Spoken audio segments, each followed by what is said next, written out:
Target hopes a multi-year enterprise acceleration office will help end its earnings slump. Senators push for a vote on credit card swipe fee reform. And Buc-ee's breaks ground on its first Arizona travel center. Welcome to Retail Daily, your quick look at the top stories from Supermarket News and CSP Daily News. I'm CSP Executive Editor Hannah Hammond. And I'm Supermarket News Editor Tim Inkelbarger. Target hopes the formation of a multi-year enterprise acceleration office will help end the retailer's earnings slump.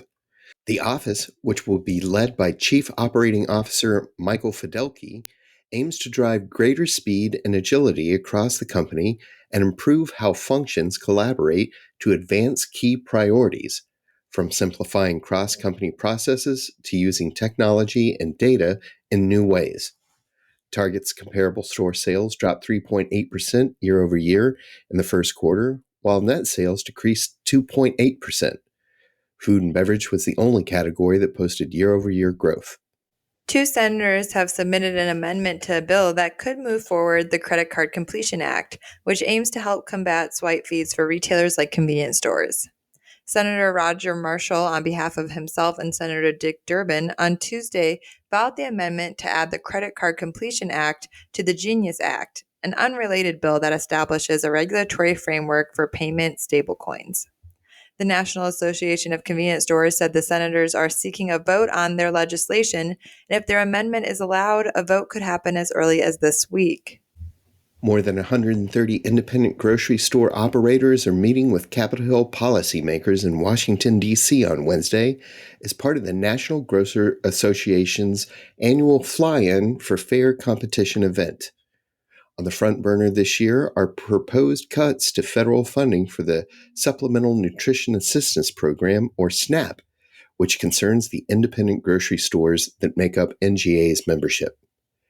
Earlier this week, the USDA approved the first-ever state waiver that will allow Nebraska to restrict purchases of soda and energy drinks using SNAP benefits, and other states have also moved to restrict SNAP purchases. Rutter's opened its 90th convenience store location on May 20th, and at nearly 14,000 square feet, it's also the convenience store chain's largest. The store at 921 Industrial Park Road in Milton, Pennsylvania, is open 24/7 and designed to provide the ultimate customer experience, the company said of their second new build this year.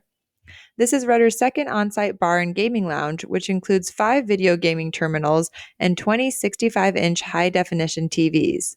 The space, for those 21 and older, sells 75 alcohol beverage options. Rite Aid has announced another 95 planned store closings, including 70 locations in Pennsylvania. The retailer last week said it had agreed to sell 64 stores in the Pacific Northwest to CVS and to sell the prescription files of another 1,000-plus locations to CVS and other retailers. The latest round of 95 store closures follow previous announcements of 115 store closings since the company filed for its second Chapter 11 bankruptcy on May 5th. The company is expected to divest all of its assets by next month. The U.S. Food and Drug Administration is warning consumers about tianeptine. Tianeptine is not FDA approved for any medical use and is commonly known as gas station heroin because of its availability in gas stations. FDA Commissioner Marty Makary said in a May 8th letter that the FDA is closely following the distribution and sale of these products. Buc-ee's has broken ground on its first Arizona location. The travel center is expected to open in Goodyear in summer 2026, the city said.